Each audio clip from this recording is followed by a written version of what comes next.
and welcome to Talking ELT, the easiest place to learn about the big issues in language teaching. We're here today to talk about the topic of pronunciation and pronunciation for a global world. And I'm sure some of you will have already heard us talk about this on various live streams and potentially at our ELT online conference. We've covered this issue a lot, but I think today we want to take a bit more of a deep dive into it. We're going to go into some of the practical elements. We're going to really unpack things. So stick about and listen to the whole season if you want to learn all about pronunciation, how to do it, why it's important, and all that good stuff. So I'm joined here today by Montse Costafreda, who is a member of our professional development team, Robin Walker, who is one of our authors, and Yordanka Kavalova, who is a member of our assessment team. And we're all going to talk today about pronunciation. And yeah, thank you for joining me, guys. Yeah, Thanks for having us. Very much. Yep, pleasure. Excellent. So I just kind of wanted to dive in right away with the first question, and it's a bit more of a personal one, which is how did you get into pronunciation teaching, and why is it important to you? Well, for me, pronunciation has always been a key aspect of language. For myself, when I started learning English, I found it so difficult to decode. I wanted to sound so English at that time, and it was so difficult to do. So when I started being a teacher, I thought I would try to focus on pronunciation at least once a week or every now and then, because I wanted my students to have that chance of sounding English. And so that for me was like the first step to pronunciation. It was quite difficult. I don't know for the rest of you, but teaching pronunciation has been always a challenge, but I think it's so necessary. Yeah. So necessary. So. Absolutely. And how about you guys?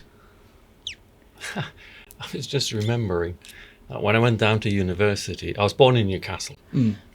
And I got to university and we were standing in line waiting to pay. You had to pay some money for any damages you might do in the chemistry lab. Okay. So I'm waiting to pay my money, and the guy behind me heard me speak and he said, "You're from the north?"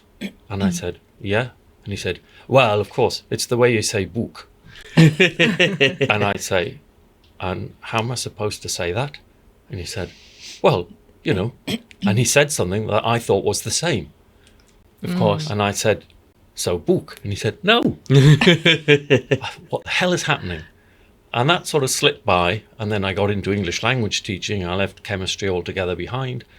And the teachers where I was living in Spain said to me, "Would you come and give us some stuff on the intonation of English? Because it's really difficult." And I thought, yeah, I'll do that.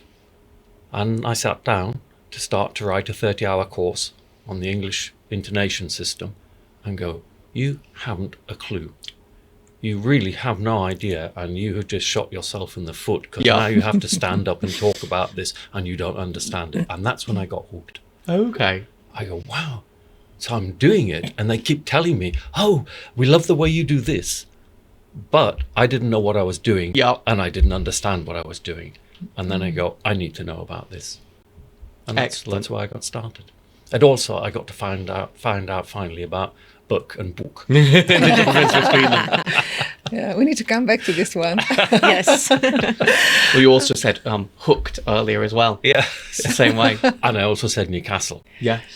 And it's only if you're from Newcastle that you say Newcastle. Yeah, that's true. And the rest of the world has a really weird pronunciation. Yeah, Newcastle. And they're wrong. Newcastle, and they're wrong. one of the funny things, you wouldn't know this listening to my voice, but both of my parents are from Newcastle. Really? So yeah, both my parents have really quite thick Geordie accents. A Geordie accent. Yeah. So they pronounce it that way as well. Yeah.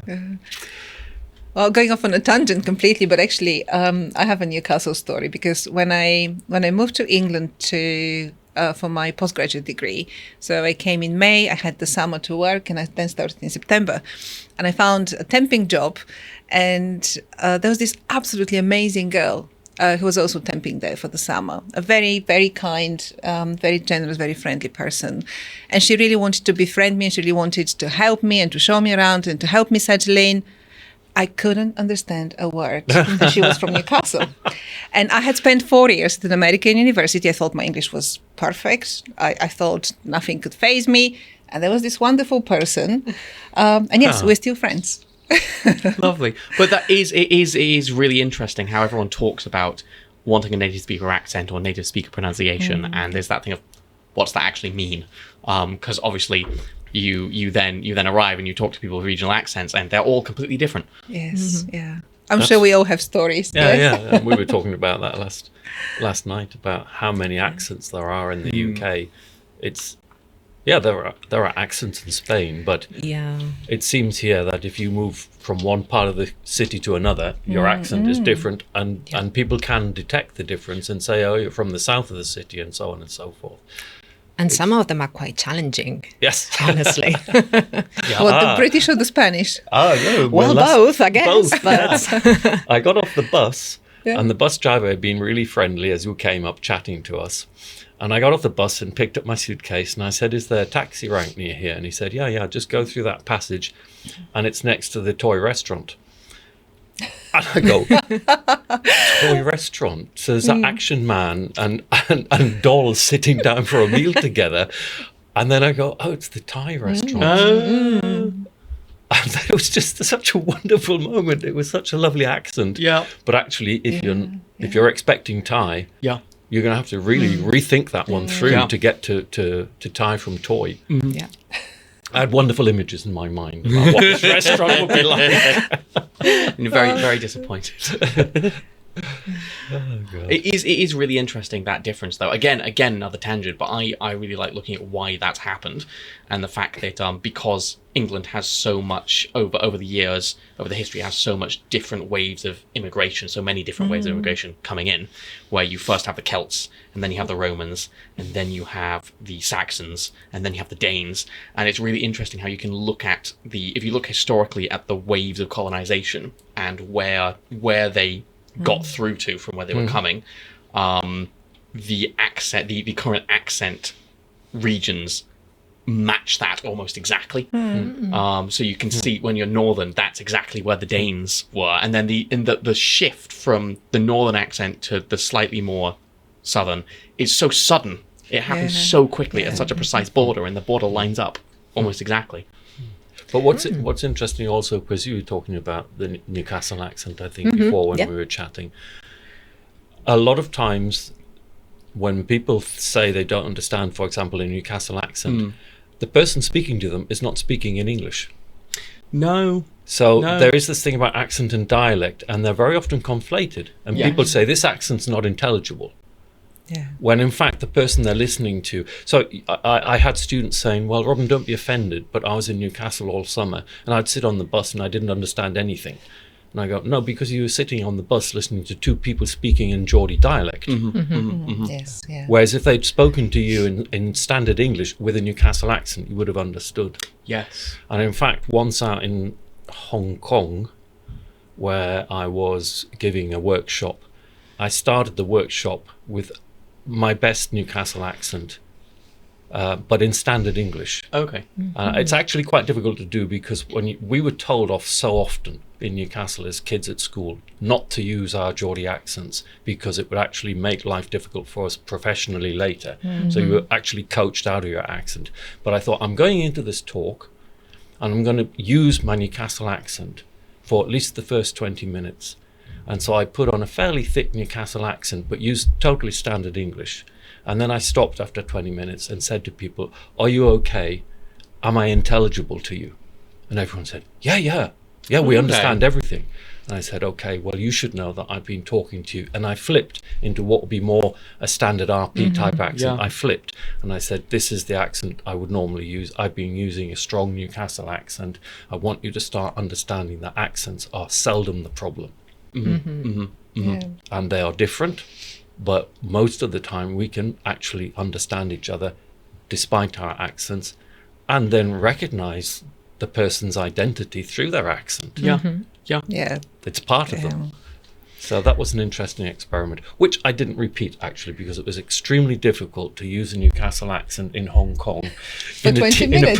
For 20 minutes in a professional teaching situation. Oh, I can imagine, but no, that is really interesting. I really like that, and you touched on that point there of intelligibility, which I think is worth dipping a bit more into. and why it's important, because there is still a lot of difference of opinion, I think, out there around what goals we should be pursuing when we're teaching pronunciation.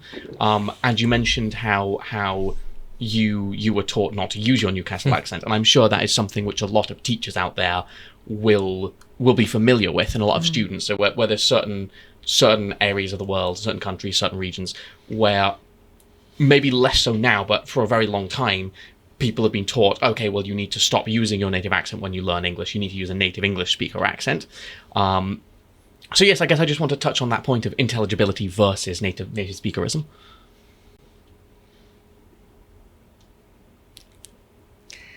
Well, I would say that the most important thing is to see the shift that's happened over these last 20 years. In 2000, when the Council of Europe published the Common European Framework of Reference, and it gave us descriptors for all the things that we're doing in the language classroom, for the skills teaching, but also for things like grammar, vocabulary, pronunciation. The pronunciation descriptors defaulted into a native speaker accent. Okay. And when they updated in 2018, which I think became official in 2019, there are two paragraphs. One, I think, is on page 34, if I remember correctly, but there are two paragraphs in which they say, we defaulted towards native speakerism in the year 2000. We understand why we did that then. It was wrong. We made a mistake. And we made a mistake, and it's been very damaging to the teaching of pronunciation since then. And it's far more important today to focus on intelligibility, and that would be your principal hallmark of good pronunciation would be this business of intelligibility. And we have thrown away completely all of the descriptors we wrote in 2000. We got a team together, we have rewritten the descriptors from zero, and they're based on getting to greater and greater levels of intelligibility. So number one, if we're going to talk about intelligibility, is simply the fact that today it's where it's at. Similarly, if you go to all of the examiner descriptors for when you're assessing people, and you're assessing their pronunciation, and you can go to Cambridge, you can go to Trinity College, London, you can go to all of the international exams, references to native speakerness or the lack of native speakerness in the accent of the candidate are just simply not there. There are no references. All of the references use the word intelligibility. So because it's quite a common thing that teachers say to me, we understand what you say, but of course our students are going to an exam. And I say, well, which exam board? And they say, well, this exam board. And I say, have you read the descriptors? And I've got them always on me. And I say, this is the descriptor. What does it say? And he says, oh, it says intelligibility. Yes, the thing I've been talking about for an hour. So do you want the next 29 hours of the course? Yep. This is where it's at. Yep. Because this is what matters for English now, that we be intelligible to each other, and we will be intelligible to each other with multiple different accents. And then the next thing is, if we stop talking about native speaker accents and regional native speaker accents and then non-native speaker accents, sorry, let's just talk about accents. And where you're from will give you an accent. Yeah. And so if you're Spanish and you speak English, you have a regional accent.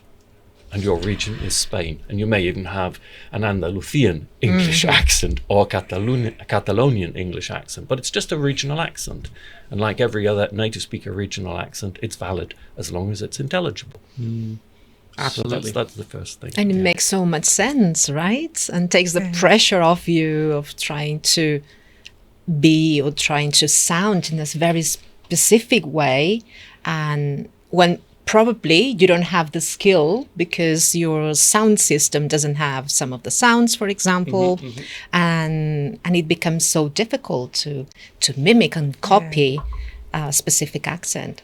So I think this is great for all of us who are not native English speakers to take that pressure off from us. But it works in all ways, because it takes the pressure off native speakers as well if they don't have the standard accent, the prestige accent. Yeah.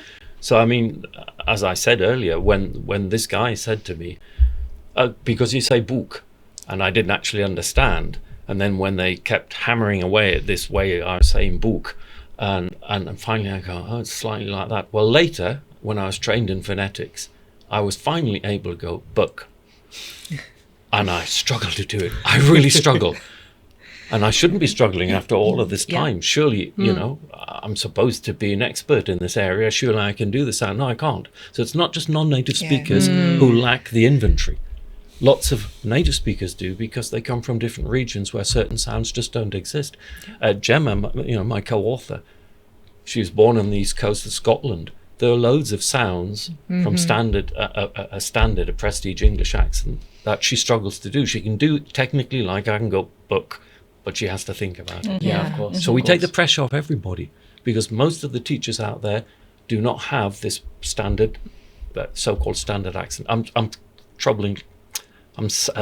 having problems with standard accent, because technically there are no standard accents. No, but I hate the word prestige. yes. No, let's It makes avoid the rest of us non-prestigious. Yeah. But we need to come back to that. We need to come back to that word prestige, and also the identity. But back to intelligibility before that, because it's such an interesting, such an important point, and it's, as you say, the tables have turned. And it's really important to talk about this extensively, because you still see on LinkedIn ads where they're looking for native speakers, teachers, Yeah, and you still do. that debate has been going on for quite some time. So I'm really pleased and very excited that actually at OUP we've taken quite a substantial stance on the importance of intelligibility. And back to actually intelligibility, I think we've all traveled our journey probably slightly differently.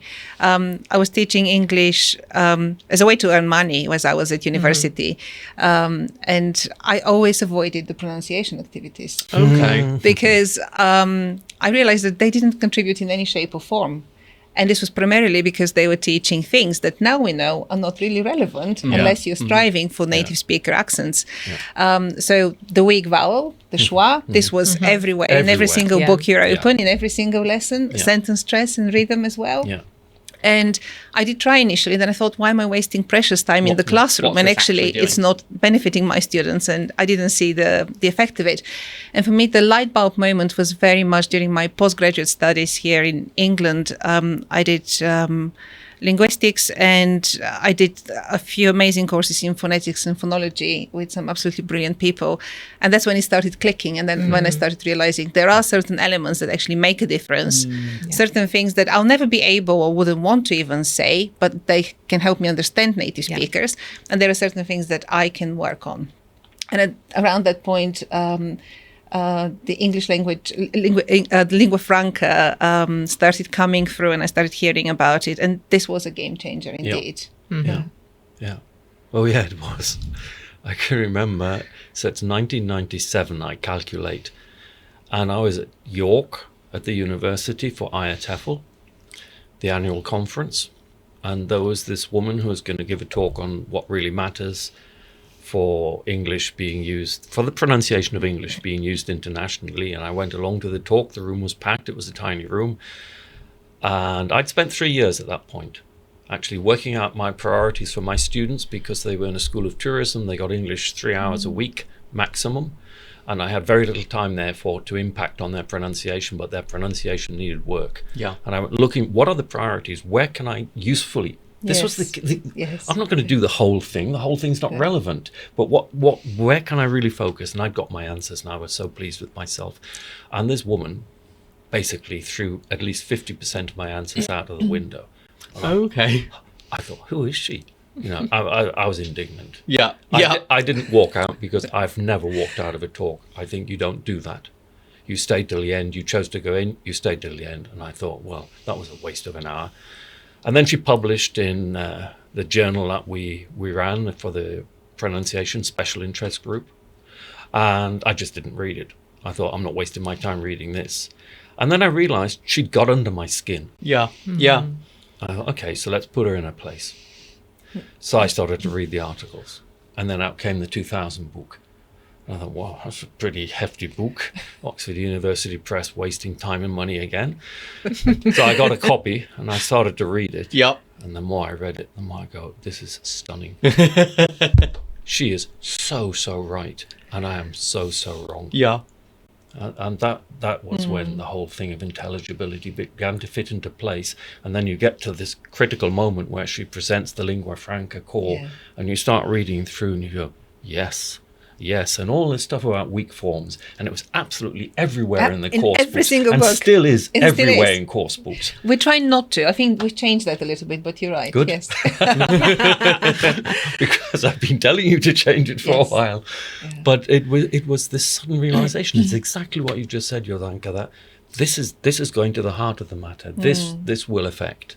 And then what was also interesting was that you got achievable targets. Yes. Yeah.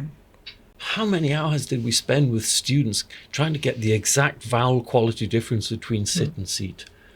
And for Spanish first language students of English, this is I don't know. It's really hard. Yeah, it's it's really incredibly hard. You have to train your ear very Yeah. carefully, and still sometimes you don't get it. And then you go to conferences and you hear people saying, using a short version of the long E vowel and saying, sit down. And you sit down. Oh. And you go, oh, I've just sat down, but their pronunciation was wrong. No, it clearly wasn't wrong because I did what was required of me. Yeah. And it's The lingua franca core is a wonderful starting point. It's been massively attacked. Oh, really? People spend a lot of time, especially phoneticians. They spend Okay. a lot of time all the way through the first part of this century, the first 10 years of this century, tearing it apart and finding all sorts of faults. And also saying, here's this person come along to knock down what we've been talking about and put up a new god. And you go, wait a minute, did you read the book?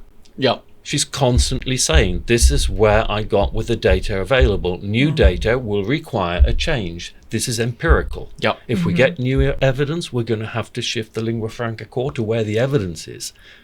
Whereas previously, of course, we'd said, this is correct, this is not correct. We had no evidence to show that what was being called correct was the most intelligible way of pronouncing things. But nobody was bothered about that. We knew it was correct. And that's what Jenny did. Yeah. She said, sorry, let's have the empirical evidence on the table. And then if it moves, we move. If new things become intelligible and are done, then that is the new norm. And then you just shift the core. I like And that. it's amazing that most of it still stands 20 years on. a lot of it still stands. It's fabulous. Yeah. It was quite a fundamental piece of work. And it's been really important to us here in publishing as well, because we had her core as a reference point. An awareness was starting to trickle into various circles with some demands for a variety and non-native speaker accents. And we were starting to look into the core and then putting this into the pronunciation syllabus. So I've commissioned many courses actually where we've based our pronunciation syllabus exclusively on the core, especially for beginners and intermediate. And then as you go further up, you start bringing in some of the native speaker elements as you would expect. So yes, for me in my professional career, it's been absolutely influential. And I'm really excited actually. Yeah, it's going interesting places, and it does feel like at OUP we've definitely shifted our attitudes quite a lot in terms of how we're approaching it. Well, you did actually commission me at one point to write a pronunciation syllabus based on intelligibility. Sally Leonard. Yes, the Oxford the learning framework. Yeah. Yes, Because which is widely used as well. Well, that's good to know. I was sitting in a hotel in Santiago de Compostela and the phone went. I was preparing for the afternoon's workshops and it was Sally. And she said, we would like you to do this. We already have a grammar syllabus. We have a vocabulary syllabus and we need someone to write the pronunciation syllabus. And I said, look, let's not waste each other's time. You're going to ask me to write a syllabus around RP. And the answer is no. Excellent. And she said, no, we didn't. And I said, if you've wronged me, it's because you know something about me. I'm just interested in people learning to be intelligible, their pronunciation being internationally intelligible. And she said, that's why we're ringing you. Okay. That's the syllabus we want. And I said, oh my God. Well, the answer is absolutely yes. Wonderful. When do I start? Yeah. And that was fabulous. That was such a good experience. Having to really... One thing is floating and going, we've got this lingua franca core. The other thing is tying it down to 3 broad bands, A1, A2, B1, B2, C1, C2, and tying all of those into the 3 parallel brands in the Common European Framework. And this was fabulous to do. I mean, it was so exciting to do and challenging because there were lots of things that hadn't been thought about. So you take something like accommodation skills. Okay, so Jenny had written a whole fabulous chapter on accommodation, but nobody had said, how will this come down to what we will do with A1, A2 students to get them at least receptively accommodating to different accents? To which different accents should A1, A2 students know how to accommodate to? Should it be to native speaker accents? And that's why I said, you know, it has to be probably to the accents they're most likely to meet, which for most people around the world are not going to be native speaker accents from the UK. So perhaps it'll vary from one part of the world to the next. But if you're teaching English in Southeast Asia, I would imagine that your A1, A2 students need to hear Vietnamese English accents and Thai English accents, Japanese English accents, and a UK English accent's probably irrelevant to them. But it was very challenging to actually take things that we talked about in teachers' conferences and then tie them down into the little boxes that you need for full, serious planning. And that was a great piece of work to do. Yeah, loved it. Yeah, I can assure you excellent. that whenever we commission, we look there, and it's a point of reference that's really valued. So very grateful for that. And that piece of work actually led us to invite you to collaborate with us on the position paper as well on pronunciation. So that was another exciting link, and then it led on to that book that you've got in front of you there, Chris. Yes. So yes, I am just going to drop this in here. So this is Robin's book. Robin and Gemma Archer have written this book on teaching English pronunciation for a global world, and it's one of our professional development books, and it goes into way more detail than we will today. And it's practical. Yes, that's the really important It's the thing. missing link, Chris, you see, because when Jenny published in 2000, this was from the aspect of formal applied linguistics research. I mean, to a large extent, it's a PhD thesis turned into a book. And then when I published in 2010, teaching the pronunciation of English as a lingua franca, I'm trying to interface between the world that Jenny lives in, that Jenny Jenkins lives in, and the world that I was working with as a teacher educator, teacher trainer, as you do, Montse. So I'm trying to be the interface. But still, we're missing the final part of the story, which is literally tomorrow in class. How can I tackle this aspect? Exactly. Which is quite important. Yeah, well, the rest is irrelevant just a little bit. if it doesn't actually feed into the classroom, of course. You see, Yeah, and absolutely. teachers would come away from talks that I would give and say, "It's really interesting, but what do I do in class?" And I go, "Damn, we need the final book. We need to drop down to the classroom." So when you suggested that this book needed writing, again, it was like when Sally said, "Come and write a syllabus for intelligibility." The answer's yes. Absolutely. And in every step of the book, you find those practical activities, which are so welcome because you see now, I can see pronunciation in a different way now from when I started trying to help my students. So it's a good step-by-step explanation of what to do. And you know it has all this research behind, and now you know what you're doing is going to be good for your students. You're not going to waste time with the schwa, for example, and you're going to focus right on what's going to be helpful for your students. And this is great. Absolutely. The into the classroom format. I mean, when you get given your template as an author, and Gem and I straight on the not the phone, but chatting to each other over the internet, and going, well, my God, it's all this like, try this and get it right, and what's this going to be like? And I said, I think it'll be okay, actually. I've just finished a book where they gave me a template a bit like this with 4 different areas of how you can communicate. And I said it was hard the first chapter, and then you suddenly realize this is the way the book works. And I thought, that's exactly what happened. Yeah. We started writing, and then we had another conversation, and Jem said, actually, it's really interesting. I mean, so the why this works at the end, we're so used to stating the theory. Yes. And now let's see how it happens in the classroom. No, just the go in other the way classroom around. and do it. Are you interested in knowing why it worked? this is why it worked. Yeah. Yeah. I love that. It's an amazing format, and it's delivered really well on many topics. So yes, really good to hear that. Excellent. Thanks for listening to this episode of Talking ELT, the easiest place to learn about the big issues in language teaching. If you want to learn more about this topic and others like it, don't forget to like and subscribe.